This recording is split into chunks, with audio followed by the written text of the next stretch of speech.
ታላላቆቹን የአውሮፓ ክለቦች የተመለከተ ወቅታዊና ዕለታዊ ጥንቅሮችን ከምታደምጡበት የዩቲዩብ ቻናላችን የመረጃ ሰዓታችን ላይ ትገኛላችሁ ውድ ቤተሰቦቻችን።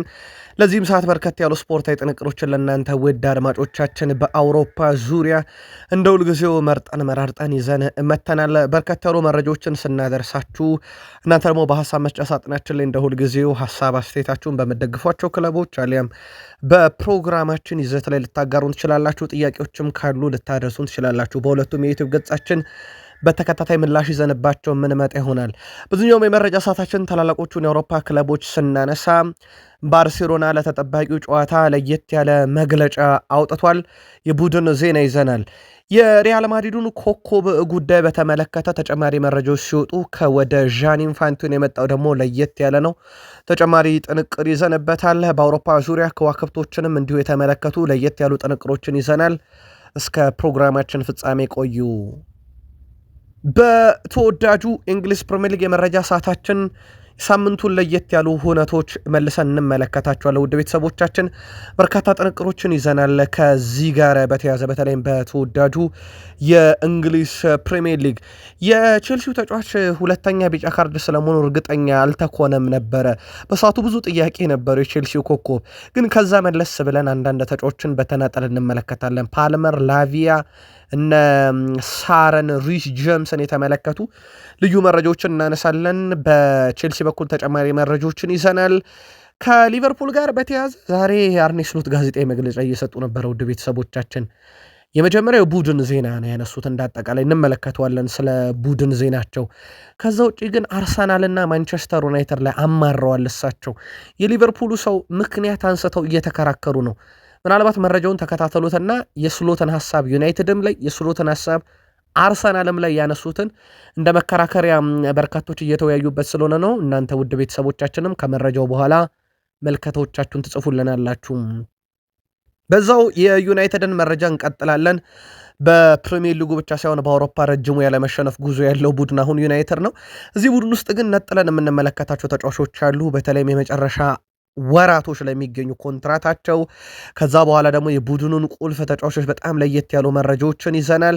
ከዛ በዘለለ በማንቸስተር ዩናይትድ በኩል አሁን ላይ የጉዳት ሁኔታዎች በርከት ብለው መሰማት ጀምሯል። ያውም በጣም ወሳኝ ሰዓት ላይ ሌጀንዶች አሁን ከካሪክ ጎን መቆም ጀምሯል። ተጨማሪ መረጃዎችን በዩናይትድ በኩል እናነሳለን።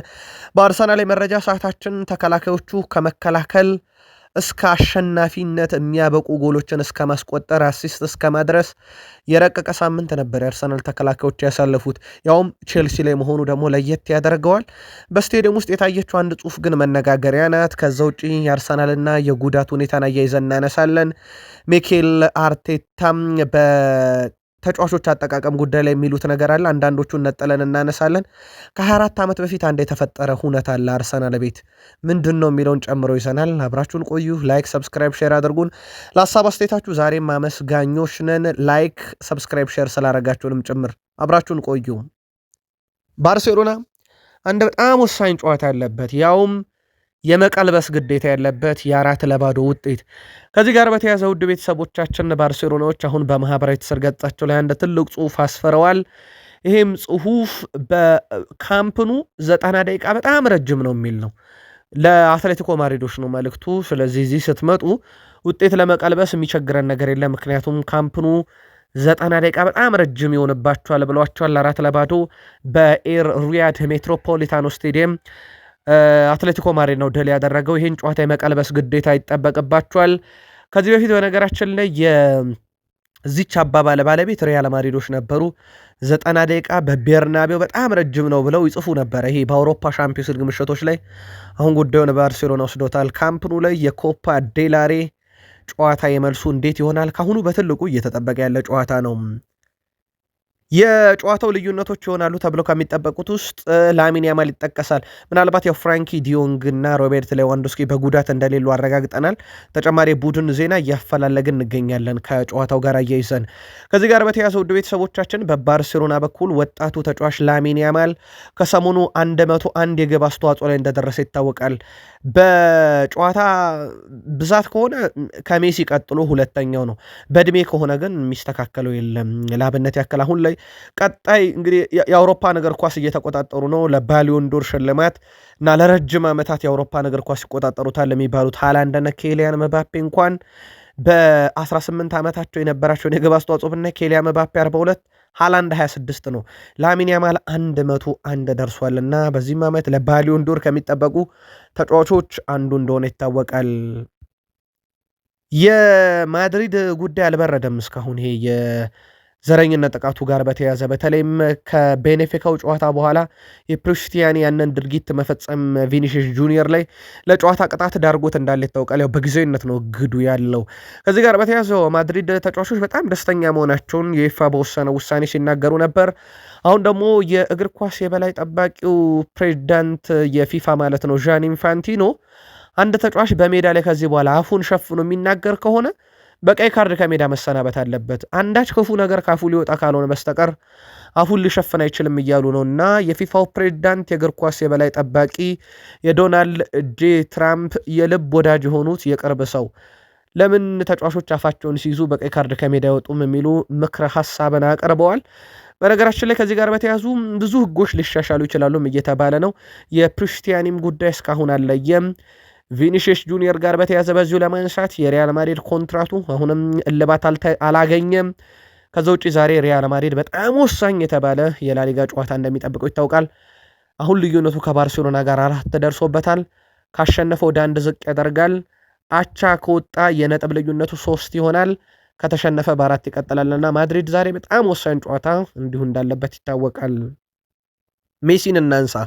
በዚሁ በላሊጋ ደምቆ የነበረ በተለይም በባርሴሎና ቤት ታሪክን የጻፈ በፓሪስ ሰን ዠርሜን ያው ኋላ ላፖርታ ከቡድኑ በዛ እሱ ባላሰበው መንገድ እንዲወጣ ሲያደርጉ መሄጃ ያጣ ያህል ነበረ። በሰዓቱ ለሱም በጣም ግራ ያጋባ ውሳኔ ነበር እንጂ ፓሪስ ሰን ዠርሜን እንደ ትክክለኛ ምርጫ ሆኖ ወይም በጣም አቀዶበት የሄደ ዝውውር እንዳልነበረ ይታወቃል። ከዚህ ጋር በተያዘ ውድ ቤተሰቦቻችን የሊዮኔል አንድሬስ ሜሲ ቀጣይ መዳረሻ የሆነው ኢንተር ሚያሚ ቤት ግን በጣም ድንቅ ጊዜን እያሳለፈ ይገኛል። ትላንትናም ቡድኑ 2-0 ሲመራ በኋላ ላይ 2 ግቦችን አስቆጥሮ 1 አሲስትም አበርክቶ 4-2 ኢንተር ሚያሚ ውጤት ቀልብሶ በሁለተኛው ሳምንት ድል እንዲያደርግ ያደረገ ነው። ሜሲ ከ2018 ወዲህ ካስቆጠራቸው ፍጹም ቅጣት ምቶች በላይ 36 የቅጣት ምት ግቦችን አስቆጥሯል። ኦርላንዶ ሲቲ 2-0 ሲመራ ነበረ ረፍት ድረስ። ሊዮኔል ሜሲ በኩሉ አሰልጣኙ በተናገሩት ነገር ደስተኛ አልነበረም ተብሏል። የቡድኑ አሰልጣኝ ወደ ሜሲ ተጠግተው ሲያናግሩት ታይተው ነበረ።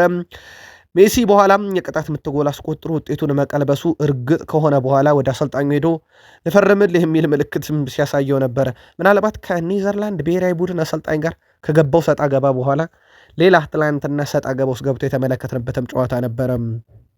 ሜሲ 8 ቅጣት ምቶችን ካስቆጠረ በእግር ኳስ ታሪክ በርካታ ቅጣት ምቶችን ያስቆጠረ ተጫዋችን ሪከርድ ይጋራል። ካርሽዋ የተባለ አንድ ተጫዋች ነው 78 ግቦችን አስቆጥሮ የሚመራው። ከዛ ሮቤርቶ ዲንመንቲ 75 አለው። ሌላኛው ብራዚላዊ ጁኒዮ 72 አለው። ሶስቱም ከላይ ያሉት 78፣ 75፣ 72 ጎል አስቆጥረው በቅጣት ምት ከ1 እስከ 3 ያሉት ብራዚላውያን ናቸው። ላቲኖች የቆመ ኳስ ላይ አይምሬ መሆናቸውን የሚያሳየው አራተኛውም ሰው ሜሲ 70 የቅጣት ምት ግብ አለው። ስለዚህ 8 ካስቆጠረ ሪካርዱን መጋራት ይችላል። ሊዮኔል አንድሬስ ሜሲ አሁን ላይ 22 ተከታታይ ዓመት ግብ አስቆጥሯል። በ22ቱም ዓመት ይሄ ሌላ በጣም አስገራሚ ነው። በእግር ኳስ ሕይወቱም ወደ 897 ጎሎች አሉት። የጨዋታውን ኮከብ እሱ ነበረ። ጨዋታውን ተከታተላችሁት? ምናልባት ለኢትዮጵያን አይመችም፣ ግን ወደ ላቲን አካባቢ የነበሩ ኢትዮጵያን ጨዋታውን ለማየት ምቹ ሰዓት ነበረ።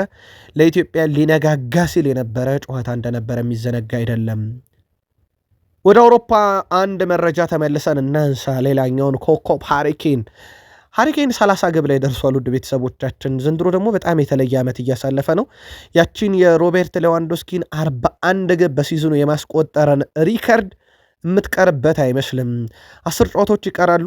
በእነኚህ 10 ጨዋታዎች የሚጠበቅበት 11 ግብ ማስቆጠር ብቻ ነው። ውድ ቤተሰቦቻችን ሪከርዱን ይጋራል። 12 ግብ ካስቆጠረ ደግሞ ይሰብረዋል። ይሄ ምናልባትም በተከታታይ 4 ጨዋታ 2 ጎሎችን ላስቆጠረ ሃሪኬን ብዙ ይፈትነዋል ተብሎ አይታሰብም። 30 ግብ ላይም ሲደርስ በሊግ ውድድር ዘንድሮ 30 ግብ ላይ ደረሰ የመጀመሪያው ተጫዋች ነው። ለየት የሚያደርገው ውድ ቤተሰቦቻችን ቡንደስሊጋ ገና 24ኛ ሳምንት ላይ ነው። በ24 ጨዋታ ነው ሁሉ የደረሰው። ፕሪሚየር ሊግ ወደ 28 ሳምንት፣ ላሊጋ 26 ሳምንት አካባቢ ደርሷል። የጣሊያን ሴሪን በተመሳይና ገና በ24 ጨዋታ እዚህ ላይ ደርሷል። ልብ አድርጉ ቡንደስሊጋ 34 ሳምንት ላይ ነው የሚያልቀው። እንግሊዝ፣ ስፔንና በጣሊያን 38 ሳምንት ነው። ቡንደስሊጋ 24 ነው 34 ነው። ሃሪኬን 30 ግብ ላይ ደርሷል። በጣም አነጋጋሪው ተጫዋች ሆኗል። ከዝውውር ጋር በተያያዘ በማንቸስተር ዩናይትድ እናውቀዋለን። ጄሲ ሊንጋርድን ነፃ ነበረ፣ ከክለብ ተለያይቶ ነበረ። አሁን የብራዚሉን ክለብ ኮሪንቲያንስን በ1 ዓመት ኮንትራት ለመቀላቀል ተስማምቷል እየተባለ ይገኛል። በዛ ቡድን ውስጥ ደግሞ ሜምፊስ ዴፓይ አለ። ስለዚህ በዩናይትድ አብረው ተጫውቶ ነበረ። ሜምፊስ ዴፓይ እና ጄሲ ሊንጋርድ በኮሪንቲያንስ ለሚቀጥለው 1 ዓመት ተኩል ድረስ አብረው እንደዚሁ በጋራ ይጫወታሉ እየተባለ ነው። የእግር ኳስ ማብቂያ ሰዓት ተጫዋቾች መድረሳቸው የሚያስታውቀው በብዛት ወደ አሜሪካ፣ ካናዳ፣ ወደ አረቡ ዓለም ተዘዋውሮ እንደሚጫወቱ ይታወቃልና የሊንጋርድም ወደዛ በጣም የቀረበው ሰዓት ይመስላል። የቀድሞ የአርሰናል አሰልጣኝ የአርሰን ቬንገር ህጋቸው ሊተገበር ነው እየተባለ ነው። ሊሞከር ነው። የሚሞከረው ካናዳ ሊግ ላይ ነው። በነገራችን ላይ ህጎች ካልተሞከሩ እንደዚህ ወረድ ባሉ ሊጎች ላይ ካልተሞከሩ ወደ ዋና ሊጎች ወይም ወደ ትልቅ ውድድሮች እንደማይመጡ ይታወቃል። የአርሰን ቬንገር ህግ አንድ ተጫዋች ኦፍሳይድ የሚሆነው የመጨረሻውን ተከላካይ ሙሉ ለሙሉ ካለፈ ነው የሚል ህግ እንዲህ ይፈልጋሉ። የአሁኑ ተቃራኒ ማለት ነው። አሁን ትንሽ የሰውነት ክፍሉ ካለፈ ኦፍሳይድ ነው። ወደ እሳቸው ህግ ከመጣን ግን ትንሽ የሰውነቱም ክፍል ከቀረ ኦፍሳይዱ ይቀር ነው። ይህኛው ምናልባትም ተከላካዮች ወደ ግብ ጠባቂው በጣም ተጠግተው እንዲጫወቱ ያደርጋልና እግር ኳስ አሰልቺ እንዳይሆን ስጋት አላቸው በርካቶች። ምክንያቱም ተከላካዩ የመጨረሻው ተከላካይ በጣም ወደ ግብ ጠባቂው ተጠግቶ እንዲጫወት ያስገድደዋል። በሳቸው ህግ መሰረት የካናዳ ሊግ አወዳዳሪ አካል እንዳሳወቁ ከሆነ ከእንግዲህ በኋላ አንድ ተጫዋች ኦፍሳይድ የሚሆነው የመጨረሻውን ተከላካይ ሙሉ ለሙሉ ሰውነቱ ካለፈ እንጂ ጥቂት የሰውነት ክፍሉ ካላለፈ እንኳን በኦፍሳይድ አያዝም የሚለውን ህግ እንተገብራለን እያሉ ነው። ምናልባት ኳስን ወደ አሰልቺ ሁኔታ እንዳይቀይረው በርካቶች ስጋት አለ። ግን በካናዳ ሊግ ይሞከርና እያለ ይመጣል ተብሏል። እንግሊዝ እንሂድ። በእንግሊዝ ፕሪሚየር ሊግ በ28ኛ ሳምንት ቅዳሜ፣ እሁድ ከአርብ ጀምሮ ነው በእርግጥ የተካሄደው። አርብ ጀምሮ የሚድላንድ ደርቢ ነበረ በወልቭስ እና በአስቶን ቪላ መካከል። ያ ጨዋታ ያው በወልቭስ አሸናፊነት እንደተጠናቀቀ ይታወቃል። እሁድ ከነበሩ የፕሪሚየር ሊግ ጨዋታዎች የቼልሲና የአርሰናልን በተለይም በቼልሲ በኩል እንጀምር። ቼልሲ ባለፉት 2 የፕሪሚየር ሊግ ጨዋታ ያገኘው የነጥብ ብዛት 1 ነው። ግን 2 ቀይ ካርዶችን ተመልክቷል። አለን ሼረር እንዳለው ቀይ ካርዱ አልቀረም። ግን በጣም አስገራሚ ነገር ልንገራችሁ። ፔድሮ ኔቶ ጥያቄ እያቀረበ ነበረ። ቀይ ካርዱን ሲመለከት የቱ ጋ ነው አንደኛውን ቢጫ ካርድ ያየሁት እያለ ነበረ። በ3 ደቂቃ ልዩነት ነው ያንን ቢጫ ካርድ አይቶ በቀይ ካርድ የወጣውና 4ተኛ ዳኛውን ሄዶ የሚከራከረው መቼ ነው አንደኛውን ቢጫ ካርድ ያየሁት የሚል ነበርና ቼልሲዎች ቢጫ ካርድ እንኳን እንዳለባቸው ተጫዋቾች ለማወቅ እየተቸገሩ ነው በሚል መነጋገሪያ ሆኗል። ይሄ ጉዳይ በተመለከተም አሰልጣኝ ሊያምሮ ዛኒየር ሲጠየቁ ቀይሜ ተጫዋች አንቀጣም፣ ግን መፍትሄ እንፈልጋለን ማለታቸው ይታወቃል። ማሬስካ ለዚህ መፍትሄ ሳያበጁ ነው ከቡድኑ የተሰናበቱት። በቡድን ዜና ምናልባት ቼልሲ ቤት ልናነሳው የሚገባው ኮል ፓልመር ባለፉት 14 ወራት ውድ ቤተሰቦቻችን 1 ዓመት ከ2 ወር ገደማ እንደማለት ነው። ባለፉት 14 ወራት ውስጥ ከክፍት ጨዋታ ከእንቅስቃሴ ያስቆጠረው ግብ ብዛት 3 ብቻ ነው። ያ ማለት ቀሪዎቹ ግቦች በፍጹም ቅጣት ምት የተቆጠሩ ናቸው ወይ በቅጣት ምት የተቆጠሩ ናቸው እንጂ በጨዋታ እንቅስቃሴ ፓልመር ባለፉት 1 ዓመት ከ2 ወር ያስቆጠረው ጎል ብዛት 3 ነው። ይህ ተጫዋች በጉዳት ምክንያት ለቡድኑ በቂ ግልጋሎት እየሰጠም አይደለም።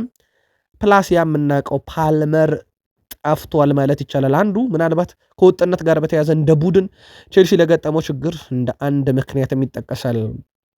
ሌላው ቼልሲ ቤት አልሆንልህ አለው እንጂ ጉዳት ሮሚዮ ላቪያ ሲኖር በጣም አስደናቂ ነው። ምናልባት በአርሰናሉ ጨዋታ ላይ ያ በጎዶሮ ለሚዳክረው ቼልሲ በጣም ጥሩ ቢውልድ አፕ እንዲኖራቸው ያደረገ ነበረ የተጫዋቹ ብቃት። በነገራችን ላይ እንደዚህ አይነት ጨዋታ ላይ በተለይም በጣም ትልቅ ቡድን ላይ የማሬስካ ተመራጭ ካስታወሳቸው ሮሚዮ ላቪያ እና ካይሴዶ ነበሩ። ቡድኑ ሚዛኑን በደንብ ይጠብቃል። ላቪያ ያን ነገር አስመልክቶ ነበር፣ ግን የጉዳቱ ሁኔታ ነው። ለማንኛውም ተቀይሮ ገብቶ ጨዋታው ላይ በጣም ድንቅ ነበረ። ሌላው ጋሪ ኔቭል በብዙ ያወደሰው ተጫዋች የቼልሲውን ሳርን ነው። ማማዱ ሳር ከስትራስቡርግ ነበር የመጣው። በዚህ በጣም አስጨናቂ የፕሪሚየር ሊግ ጨዋታ ላይ እንዲህ አይነት ብቃት ማሳየቱ በጣም አስደንቆኛል። የጨዋታው ምርጥ ነበር ቼልሲ ቢሆንለት ብሏል። ማማዱ ሳራ እንዴት አገኛችሁ? ቼልሲያን ጻፉልን። ሌላው በቼልሲ በኩል ሪስ ጄምስን ማንሳት እንችላለን። በጣም ጥሩ ምሽት አሳልፏል። በግሉ ከፍተኛ ሬቲንግ ካገኙ የቼልሲ ተጫዋቾችም ግንባር ቀደሙ ነው። ከሱ በላይ የሚያገኝ የለም። በእርግጥ ምንም እንኳን ቼልሲ እንደ ቡድን ነጥብ ባያገኝበትም በጎዶሎ ተጫዋች ጨዋታውን ለመጨረስ ቢገደድም ከአርሰናል ጋር በደርሶ መልስ ጨዋታ አሁንም በጎዶሎ ነው የጨረሰው። በስታንፎርድ ብሪጅም በኤምሬትስም በሁለቱም የፕሪሚየር ሊግ ጨዋታ ጄምስም ጥሩ ነበረ። እንደ አጠቃላይ ውድ ቤተሰቦቻችን ባለፉት 6 ዓመታት ቼልሲ አርሰናልን ማሸነፍ ተስኖታል። ባለፉት 6 ዓመታት አንድም ጊዜ አላሸነፈም። አርሰናል በአንድ ወር ውስጥ 2 ጊዜ ቼልሲን አሸንፎታል። በካራባው ካፕ በደርሶ መልስ ውጤትም ጨምሮ በፕሪሚየር ሊግ በዚህ ዓመት በተለይም 4 ጊዜ አግኝተው 3ቱን አርሰናል ነው የረታው። 1 ጊዜ ብቻ ነው በአቻ ውጤት ማጠናቀቅ የቻሉት። ቼልሲ ባለፉት 3 የኤምሬትስ ጨዋታ 3ቱንም ተሸንፏል። ወደ ቤተሰቦቻችን ካለፉት 15 ጨዋታ 1 ጊዜ ብቻ ነው አርሰናልን ያሸነፉት። ቼልሲዎች አርሰናል የፕሪሚየር ሊጉ መሪ ሆኖ ያሸነፉት ለመጨረሻ ጊዜ ኤምሬትስ ላይ 1948 ነው። ማይክል አርቴታ 25 የለንደን ደርቢ ጨዋታ ውስጥ ባለፉት 25ቱ አንዱን ብቻ ነው የተሸነፉት። ሊያም ሮዛኒየር በሚኬል አርቴታ ቡድን ላይ 3 ጊዜ ገጥሞት ማለት ነው። በ3ቱም ተሸንፈዋል። 2ቱን በካራባው ካፕ፣ 1ዱን በፕሪሚየር ሊግ ማለት ነው። ከዛ በዘለለ ውድ ቤተሰቦቻችን የእሳቸው ቡድን ኤምሬትስ ላይ በአርሰናል በሁለቱም ጨዋታ ሽንፈት እንዲሁ ገጥሞታል። የእሳቸውም ሽንፈት በዚህ ዓመት ያለው በፕሪሚየር ሊግ በአርሰናል ብቻ ነው። በአርሰናልም ነው በተደጋጋሚ እየተረቱ የሚገኙት። ከዚህ ጋር በተያያዘ ቼልሲ ደጋፊዎች ግን ምን ታዘባችሁ? ቡድናችሁ ላይ የትኛው የሜዳ ክፍል ወይንስ የትኛው የጨዋታ ስታይል ነው ለቡድኑ ችግር ብላችሁ የምታስቡት? በሀሳብ መስጫ ሳጥናችን ላይ አጋሩን። ከአርሰናል እና ቼልሲ ጨዋታ ጋር በተያያዘ በአርሰናል የመረጃ ሰዓት እንመለስበታለን ተጨማሪውን። ወደ ሊቨርፑል መረጃ እንመለስ። የሊቨርፑል ተጫዋች ፍሎሪያን ቬርዝ ወደ ሜዳ የሚመለስበት ቀን አሁን እርግጥ አይደለም እያሉ ነው አሰልጣኝ አርኔ ስሎት። በተጨማሪም አርብ ሊቨርፑል በቀጣይ ሊቨርፑል ከወልቭስ ጋር የሚያደርገው የኤፍኤ ካፕ ጨዋታም በተመሳይ ወደ ሜዳ ይመለሳል ተብሎ አይጠበቅም ፍሎሪያን ቬርዝ። በነገራችን ላይ ወልቭስና ሊቨርፑል በጣት የሚቆጠሩ ቀናት ውስጥ በተደጋጋሚ ይገናኛሉ። አንዱ በፕሪሚየር ሊግ፣ አንዱ በኤፍኤ ካፕ ነው። ፍሎሪያን ቬርዝ ምናልባትም በቀጣይ የፕሪሚየር ሊግ ጨዋታ ላይ ሊመለስ ይችላል ተብሎ ይጠበቃል እንጂ በቅርቡ አይመጣም ሲሉ ተደምጧል አሰልጣኝ አርኔ ስሎት። አርኔ ስሎት ስለ ጀረሚ ፍሪምፖንግም ተጠይቀው ነበረ። የእኛ ቀኝ መስመር ተከላካይ ቦታ ብቻ አይደለም የተቸገር ነው፣ ግን ከሁሉ በላይ የሚታየው ያ ነው። ጀረሚ መመለሱ ደስ ይላል። በተለይ ከጉዳት የሚመለሱ ተጫዋቾች ስንመለከት ብዙ ጨዋታዎች እንዳሉን ማየት አለብን ብለዋል። አሁን ግን እያንዳንዱ ጨዋታ አስፈላጊነቱን እናውቃለን። እሱን ከሕክምና ቡድን ጋር እንደገና ከማየት ይልቅ ስንት ደቂቃ ሊጫወት እንደሚችል መቆጣጠርን እመርጣለሁ። በጣም በጥቂት ደቂቃዎች በጣም በአስፈላጊ ሁኔታ ብቻ ነው ከጉዳት የመጡትን እንዳጠቃላይ የምጠቀመው ሲሉ ተደምጠዋል። በነገራችን ላይ ሊቨርፑል በዚህ ውድድር ዘመን ከማንኛውም የፕሪሚየር ሊግ ቡድን የበለጠ ብዙ የግብ ዕድሎችን ፈጥሯል። 342 በጉዳትም በዛው ልክ የሚቸገረው ቡድን ነው። እሳቸው እንዳጠቃላይ በጥንቃቄ የተቀሩት ጨዋታዎች ላይ ተጫዋቾችን ይጠቀም ያለው ሲሉ ተደምጠዋል። የተቀሩት ጨዋታዎች ለሁሉም ቡድን ያው ዋንጫ በሏቸው፣ ምክንያቱም የሆነ ነገር የሚያገኙበት ጨዋታ ነው። ለአብነት ያክል ሊቨርፑል የአውሮፓ ሻምፒዮንስ ሊግ ትኬትን ለመቁረጥ ነው። በነገራችን የአውሮፓ ሻምፒዮንስ ሊግ ቶፕ 4 ወይስ ቶፕ 5 ነው የሚቆረጠው የሚለውን ነጥብ የሚወስነው አሁን በአውሮፓ መድረክ ላይ እየተሳተፉ ያሉ የፕሪሚየር ሊግ ክለቦች በሚጓዙበት ርቀት ይወሰናል። በርካቶቹ ረጅም ርቀት ከተጓዙ 5ኛ መውጣትም የአውሮፓ ሻምፒዮንስ ሊግ ትኬትን ያስቆርጣል። በአጭሩ ጉዟቸው ከተቋጨ ደግሞ እስከ 4ኛ ድረስ ይሆንባቸዋልና ለዚህ የሚወሰነው በአመቱ የአውሮፓ መድረክ ላይ የሚፋለሙ ቡድኖች የጉዞ ሁኔታ ይወሰናል። አርኔ ስሎት ወደ አማረሩት ነገር እንምጣ ውድ ቤተሰቦቻችን። አርኔ ስሎት ካማረሩት ነገር ውስጥ አንደኛው የጨዋታ መደራረብን ነው። ለእኛ በ3 ቀን ውስጥ ጨዋታ ማድረግ ከባድ ነው ብለዋል፣ ግን ተደጋጋሚም ነው ብለዋል። በጥቂት ቀናት ውስጥ እርስ በርስ 2 ጊዜ ከወልቭስ ጋር መጫወት በራሱ ደግሞ ሌላ ፈተና ነው ብለዋል። እኔ ያንን ማድረግ እወዳለሁ ብሏል። በሻምፒዮንስ ሊግ ውስጥ ከአንድ ቡድን ጋር እንደገና በአጭር ጊዜ መጫወት የቡድንን መዋቅር መቀየር ይችላሉ። ነገር ግን እኛ እርስ በርሳችን በጣም እንተዋወቃለን። ስለሆነም በጥቂት ቀናት ውስጥ 2 ጊዜ መጫወት ወይም በብዙ ቀን ልዩነት መጫወት መካከል ብዙ ልዩነት አይሰማኝም ብለዋል። ወልቭስን በጣት የሚቆጠሩ 3-4 ቀን ልዩነት ውስጥ ነው መልሰው የሚገጥሙት በኤፍኤ ካፕ እና ያንን ነገር አያይዘው ሀሳብ ሲያቀርቡ ማለት ነው። ሌላ እሳቸው ያቀረቡት መከራከሪያ ነጥብ ውድ ቤተሰቦቻችን የሊጉ ጨዋታ አዝናኝነቱ ጠፍቶበታል እያሉ ይገኛሉ። ውድ ቤተሰቦቻችን አሰልጣኝ አርኔ ስሎት ይሄ ጉዳይ በቀጥታ አርሰናልን የሚመለከት ይመስላል። ቼልሲም ላይ 2 የቆመ ኳስን ያስቆጠሩት በእርግጥ የእሳቸውን ቡድን ወደ ቆመ ኳስ እንደተመለሰ ይታወቃል። የሊቨርፑል አሰልጣኝ አርኔ ስሎት የእንግሊዝ ፕሪሚየር ሊግ ጨዋታ አዝናኝነቱ አሁን ላይ ጠፍቷል ብለዋል። በርካታ የሊጉ ክለቦች የቆመ ኳስ ላይ ጥገኛ መሆናቸው አዝናኝነቱን አጥፍቷል የሚል እምነት እንዳላቸው ተናግረዋል። አርኔ ስሎት በንግግራቸው የቆመ ኳስን በዚህ ዓመት በፕሪሚየር ሊጉ አዲስ እውነት ሲሉት ተደምጧል። አክሎም አሁን ጨዋታዎችን መመልከት ያን ያህል አስደሳች አይደለም፣ ነገር ግን ፉክክር ይታይበታል ብለዋል። ይህ እግር ኳስን ወዳለው ብሎ ይሄን እግር ኳስ እወደዋለሁ ብል እግር ኳስ አፍቃሪ ልቤ አይፈቅድልኝም እያሉ ነው አሰልጣኝ አርኔ ስሎት። እሳቸው በአንድ ወቅት ስለ ቆመ ኳስ ሲጠየቁ የፕሪሚየር ሊጉ መሪ እኮ በቆመ ኳስም አንደኛ ነው ማለታቸው የሚዘነጋ አይደለም። ስሎት አማረዋል የቆመ ኳስን። ሌላው እሳቸው ያማረሩበት ጉዳይ በማንቸስተር ዩናይትድ ጋር በተያያዘ ነው። ስሎት በጉዌና ሳላ መካከል የተፈጠረው ነገር በማንቸስተር ዩናይትድ እና በፓላስ መካከል ተፈጥሮ የተለያየ ውሳኔ ተወስኖብናል ነው ያሉት። እሳቸው ያው ማቲያስ ኩኛ ላይ የተፈጸመውን ጥፋት ጉዌ በሳላ ላይ ፈጽሞት ነበር በሲቲ ጨዋታ። ተመሳሳይ ነው፣ ምንድን ነው ልዩነቱ እያሉ እየተከራከሩ ነው እሳቸው። ብቸኛው ልዩነት በማሊያ ወደኋላ መጎተትና ይህ በእጁ በትከሻ ላይ መሆኑ ነው። ምናልባት ጉዌ በርቀት ረገድ ከዲያዝ የበለጠ ልዩነት ነበረው ተመልክቼው ነበርና በእኛ ላይ በተከሰተው ነገር ምክንያት ቀይ ካርድ እንደማያሰጥ አስቤ ነበር። በሁለቱ ሁኔታዎች ዳኛው ቀይ ካርድ አልሰጠም። በአንድ ሁኔታ ቫር ተሽሯል።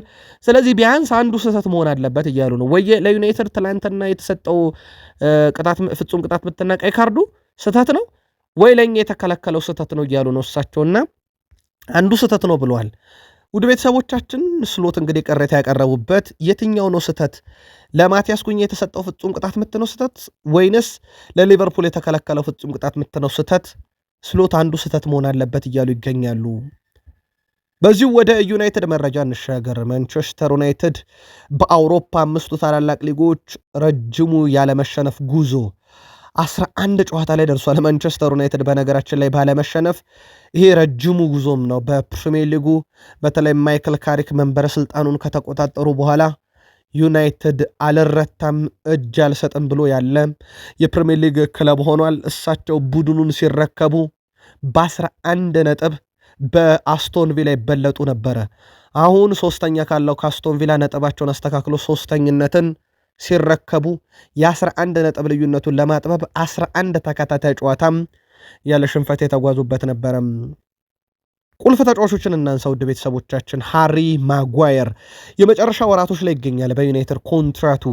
ይህ ተጫዋች በማንቸስተር ዩናይትድ የመጨረሻ ወራቱ ላይ ልምዱ በጣም አስፈላጊ መሆኑን አሁንም እየተመለከትን ነው። ለአብነት ያክል ፓላስ ላይ ቡድኑ ድል ሲያደርግ 100% የአየር ላይ ኳስ ያሸነፈ 100% ረጅም ኳስ በትክክል ያቀበለ ነው። እንደ አጠቃላይ ሜዳ ላይ ደግሞ ያቀበላቸው ኳሶች 97% ልክ ነበሩ። 72 ኳስ ነክቷል፣ 4 ኳስ ከግብ ክልል አርቋል፣ 4 ኳስ መልሶ ነጥቋል፣ 2 ኳስን ሶስተኛ የሜዳ ክፍል ላይ ያቀብሏል፣ 1 ሙከራን ብሎክ አድርጓል። አንድም ጊዜ በሜዳው ላይ ድሪብል ያልተደረገ ዩናይትድ ተጫዋች ነው በነገራችን ሃሪ ማጓየር እና ያ ሃሪ ማጓየር የሚተቸው አሁን ላይ በጣም ልምድ ያለው ተጫዋች ሆኖ በዩናይትድ ተመልክተነዋል። ምናልባት በዩናይትድ ደሞዙን ቀንሶ የአጭር ጊዜ ኮንትራት ፈርሞ ይቆይ ዘንድ በዩናይትድ በኩል ቦርዱ እያጤነበት እንደሆነ ይታወቃል። ሌላው ብሩኖ ነው። ዘንድሮ በፕሪሚየር ሊግ በ25 ጨዋታ 20 የግብ አስተዋጽኦ ላይ ደርሷል። በእርግጥ በጉዳት ጥቂት ጨዋታዎች እንዳመለጡት ይታወቃል። ብሩኖ ሚጌል ፈርናንዴዝ ቀጣይ ህልሙ ዩናይትድን በአውሮፓ ሻምፒዮንስ ሊግ ማሳተፍ እንደሆነ ተናግሯል። በዚህ ውድድር ዘመን በሳምንት አንድ ጨዋታ ብቻ የሚጫወተው ማንቸስተር ዩናይትድ በጣም ተቸግሯል እያለ ነው። እርግጠኛ ነኝ ያነሰ የተጫወቱ ተጫዋቾችም እንደ እኔ እንደሚሰማቸው፣ ምክንያቱም የጨዋታ ብዛት ሲያንስ ተጫዋቾች ማፈራረቅ በጣም አስቸጋሪ ነው ብሏል። የሁሉም ሰው የመጫወት እድል ሊኖረው ይገባል ብዬ አምናለሁ የሚለው ብሩኖ ሚጌል ፈርናንዴስ ወደ አውሮፓ መድረክ መመለስ አለብን፣ ተጫዋቾች በቂ የመጫወቻ ደቂቃ የሚያገኙት የጨዋታ ብዛት ሲኖር ነውና ዘንድሮ ያ ነገር አንሷልና ወደ ምንታወቅበት መድረክ መመለስ አለብን ብሏል ብሩኖ።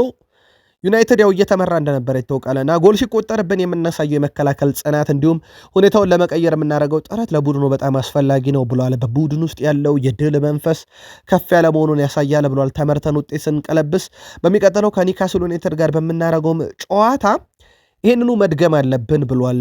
በተለይም ደግሞ በመከላከል ረገድና ቡድኑ ቀድሞ ጎል ሲቆጠርበት ያንን በመመለስ ረገድ ጥንካሬያችንን ማስቀጠል አለብን ብሏል። ሌላው በብሩኖ ፈርናንዴዝ በኩል የተነሳው ሀሳብ ቤንያሚን ሼሽኮን በተመለከተ ነው። እሱ ነበር ኳሱን ያሻገረለት እና አስደናቂ ጭንቅላት ኳስን ያስቆጠረው። በእውነቱ ምርጥ ጎል ነበረ። እንዲህ የማድረግ ችሎታ እንዳለው ስለማቅ ነው ኳሱን ያሻገርኩለት ብሏል። ሼሽኮ በአየር ላይ ኳስ አጠቃቀሙ ብዙ የሚታማ አይነት ተጫዋች አይደለም።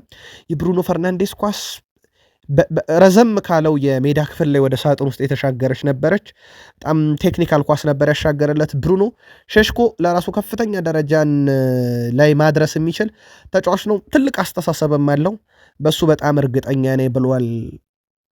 ብሩኖ በዘንድሮ የውድድር ዓመት በርካታ የግብ ዕድል የፈጠረ 82 ከተከታዩ ሴቦዝ ላይ እና ዴክላን ራይስ በብዙ ርቀት ያለ በ32 አካባቢ ርቀት አለ ከሁለቱ።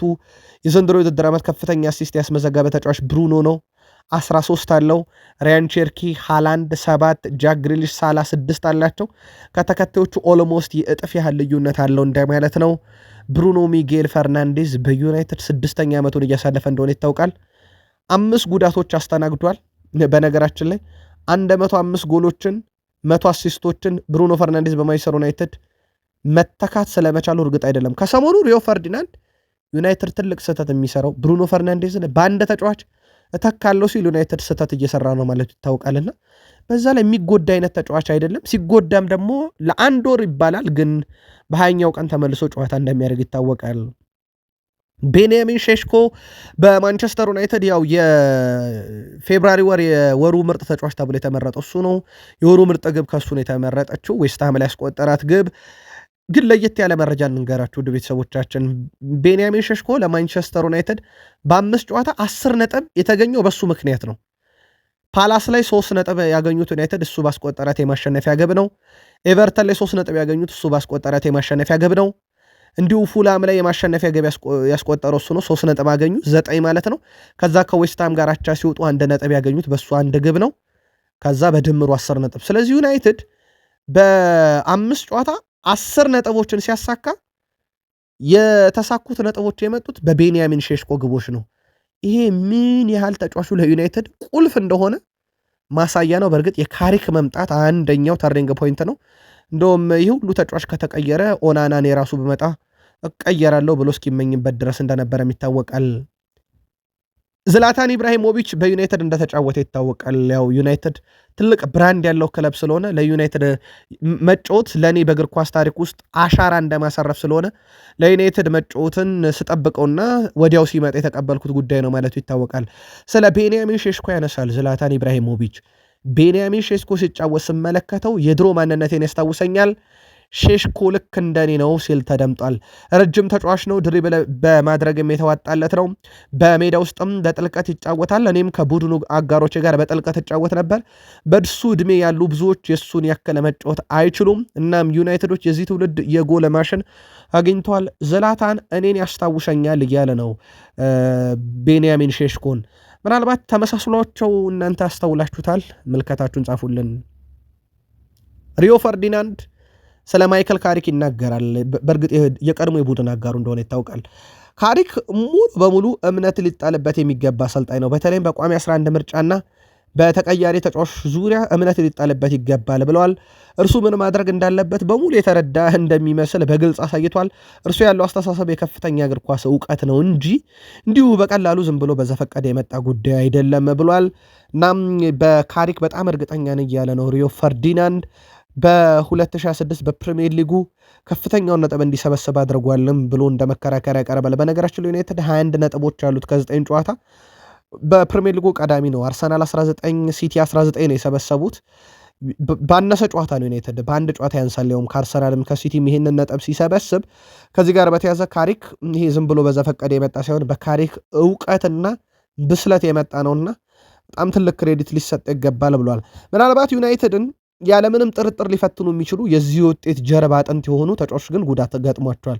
ሉክ ሾው፣ ሃሪ ማጓየር፣ ሌሳንድሮ ማርቲኔስ እና ፓትሪክ ዶርጉ የዚህ ቡድን ቁልፍ አካል ነበሩ። አሁን በጉዳት የሉም። ሜሰን ማውንትና ማቲያስ ዲላይት አስቀድሞም ከቡድን ውጭ ነበሩ። የነኚህ ተጫዋቾች ጉዳት በተመለከተ የማይክል ካሪክን ቀጣይ ጋዜጣዊ መግለጫ ተከታትለን እንዲሁም እናደርሳቸው ይሆናል። የአርሰናል ተከላካዮች ከመከላከል እስከ ጎል ማስቆጠር ያውም በትልቅ ጨዋታ ላይ ለአብነት ያክል ቼልሲን በረቱበት ጨዋታ ላይ የሳሊባ ግብ የተገኘችው ከጋብርኤል ማጋሌሽ ነው። ሁለቱም የመሃል ተከላካዮች ናቸው። በእርግጥ የማዕዘን ምት ነው ተሸጋግሮ የመጣው። ያችን የማዕዘን ምት ወደ ጨዋታ የመለሳት ማጋሌሽ ነው። ያች የተመለሰችዋን ኳስ ወደ ግብነት የቀየራት ደግሞ ሳሊባ ነው። የሁለቱ ጥምረት ከመከላከል እስከ ጎል ማስቆጠር ነበረ። የአርሰናልም ድል በዚህ ሳምንት ሲመጣ የሁለቱ ሚና ቀላል ተብሎ የሚነገር አይደለምና የአርሰናል ተጫዋቾች በዚህ ረገድም ለትልቁ ግልጋሎት የሰጡበት ሳምንት ነበረ በለንደን ደርቢ ጨዋታ። ሌላው በአርሰናሉ ጨዋታ ላይ ማጋሌሽን አሲስት ያደረገው የሳሊባን ብለናል። 25ኛ የግብ አስተዋጽኦ ነው በፕሪሚየር ሊግ። በነገራችን ላይ 20ው ግብ ነው፣ 5ቱ አሲስት ነው። በአርሰናል የተከላካይነት ታሪክ ሪከርድ ነው አንድ ተከላካይ 25 የግብ አስተዋጽኦ ሲኖረው። ከዚህ በፊት ኮሼሊን ካስታወሳችሁት 22 ግብና 2 አሲስት ነበረው። በድምሩ 22 የግብ አስተዋጽኦ ነበረው። ይሄ በአርሰናል ሪከርድ ሆኖ ለረጅም ጊዜ ተይዞ ነበረ። አንድ የማል ተከላካይ 24 የግብ አስተዋጽኦ ይዞ ያውም የፈጀበት 255 ጨዋታ ነው ኮሼልኒ። አሁን ግን ማጋሌሽ በ183 ጨዋታ ነው ያንን ሪከርድ የግሉ ያደረገው በ25 የግብ አስተዋጽኦ በአንድ ልቆ ማለት ነው። ይሄ በአርሰናል እግር ኳስ ታሪክ ምርጡ የመሃል ተከላካይ ያደርገዋል ይሄን ተጫዋች። ከዛ በዘለለ ውድ ቤተሰቦቻችን በዘንድሮ የፕሪሚየር ሊግ ሲዝን ማጋሌሽ 7ኛ የግብ አስተዋጽኦ ነው። ከሱ እኩል ያላቸው ቲምበር 7 የግብ አስተዋጽኦ፣ ከዛ ኒክ ኦሬል የሲቲው 7 የግብ አስተዋጽኦ አለው። ከነሱ ቀጥሎ ፓትሪክ ዶርጉ 6፣ ሪጀም 6፣ ክርስቲያን ሮሜሮ፣ ዳንኤል ሙኒዝ፣ እነ ማሊክ ዲዩፍ፣ እነ ማቲያስ ኑኔስ እና ኖርዲ ሞኮሌ በ5 ይከተሏቸዋል። ግን ማጋሌሽ፣ ቲምበር ከአርሰናል ሁለቱም 7 የግብ አስተዋጽኦ አላቸው። ኒክ ኦሬልም በተመሳይ 7 አለው። የኦዴጋርድ ነገር በርካቶች ሲያነሱ ነበረ። ኦዴጋርድ አሁንም ጉዳት ላይ ነው፣ መቼ ይመለሳል በሚለው ጉዳይ ላይ ግን የሚኬል አርቴታን ጋዜጣዊ መግለጫ አንጠብቅ የሆነ ፍንጭ ከሰጡ አሁንም ጉዳት ላይ ነው። በዚህም ሳምንት በለንደን ደርቢ ጨዋታ ያልነበረው በጉዳት ምክንያት ነው። ከዚህ ጋር በተያዘ ግን አንድ መረጃ እንንገራችሁ። ሃንስ ኤሪክ ኦዴጋርድ ይባላሉ። የማርቲን ኦዴጋርድ አባት ሊስቶርም የተባለ አንድ ቡድን እያሰለጠኑ ነው። ቡድኑን 40 ጨዋታ መርተውታል። የኦዴጋርድ አባት ይህንን ቡድን 40 ጨዋታ መርተው 35ቱን አሸንፈው 5 አቻ ወጥተው ምንም ሽንፈት አልገጠማቸውም። በሰሞኑ የአርሰናል ብቃት ዙሪያ ስለ ልጃቸውም ጨምሮ ተጠይቀው ነበረ። ዘንድሮ ከአርሰናል ጋር ዋንጫ እንደሚያነሳ እርግጠኛ ነኝ፣ ትልቅ ዋንጫ እያሉ ይገኛሉ አባቱ። እሳቸው በድል ጎዳና ላይ ባሉበት ማግስት ነው ይህን የተናገሩት። ግን ኦዴጋርድ መች ወደ ሜዳ ተመልሶ ጨዋታ ያደርጋል በሚለው ጉዳይ ላይ ሚኬል አርቴታን ጋዜጣዊ መግለጫ እንጠብቃለን። ሚኬል አርቴታ የጨዋታ ብዛት አስገዳጅ ቅያሬዎች እንድናደርግ ያስገድደናል ብለዋል። ይሄ ምርጥ 11 ብቻ እንድትጠቀም አያደርግም ብለዋል እሳቸው። ምክንያቱም ሮቴሽን በብዙ ያስፈልገናል፣ ቅያሬዎች ማድረግ ይኖርብናል፣ ሁሉም ተጫዋቾች ብቁ እንዲሆኑ ያስፈልገናል ብለዋል። አሁን ጥያቄ የሚያስነሳው ያንን ሮቴት ለማድረግ ቡድኑ በቂ ስኳድ አለው ወይ ከጉዳት እና ከለቀቁት ተጫዋች አንጻር። ለአብነት ያክል ዴክላን ራይስ የቡድኑ የልብ ምት ሆኖ አሁን በ8 ቁጥር ቦታ ላይ ወሳኙ ነው። ምናልባት ኦዴጋርድን በኢዜ ተክተውታል ከተባለ ግን የዚህ ተጫዋች ነገር የራይስ ማረፍ ነገር በትልቁ የሚጠበቅ ጉዳይ ነው። ከዛ ውጭ ዙቤሜንዲ ጥሩ ነው፣ ምንም ጥያቄ የለውም። ግን አሁን ላይ ባክፓሶቹ በጣም ስህተት እየበዛባቸው ነው። ዩናይትድ ላይ በብሪያን ቤሞ ግብ ተቆጠረባቸው።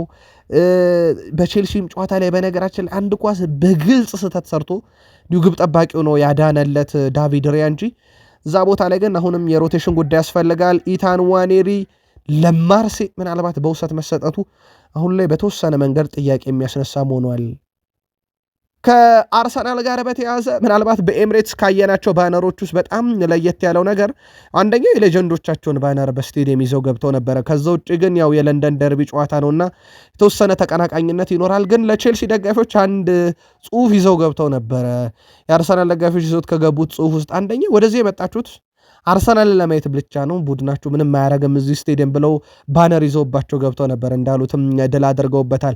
ምናልባት ወደኋላ 24 ዓመት እንመለስ። በአርሰናል አንድ ሰው እናንሳ። ዴኒስ ቤርካም በጣም አይካኒክ የሆነች ግብ ነበረ በወቅቱ ያስቆጠረው። ኒካስል ዩናይትድ ላይ ኳሷን ከነካት በኋላ በተጫዋቹ ጀርባ ዞራ ኳሷ እንድትመጣ አድርጎ ከዛ ራሱን ከግብ ጠባቂው ጋር አገናኝቶ በጣም ድንቅ ኳስ ያስቆጠረበት ነበር።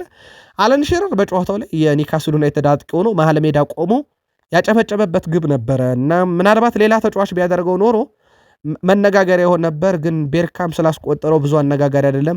ከዚህ በላይ ማድረግ እንደሚችል አቅ ነበር። ቆሜ ያጨብጨብ ያለው ብሏል መሀል ሜዳ ላይ።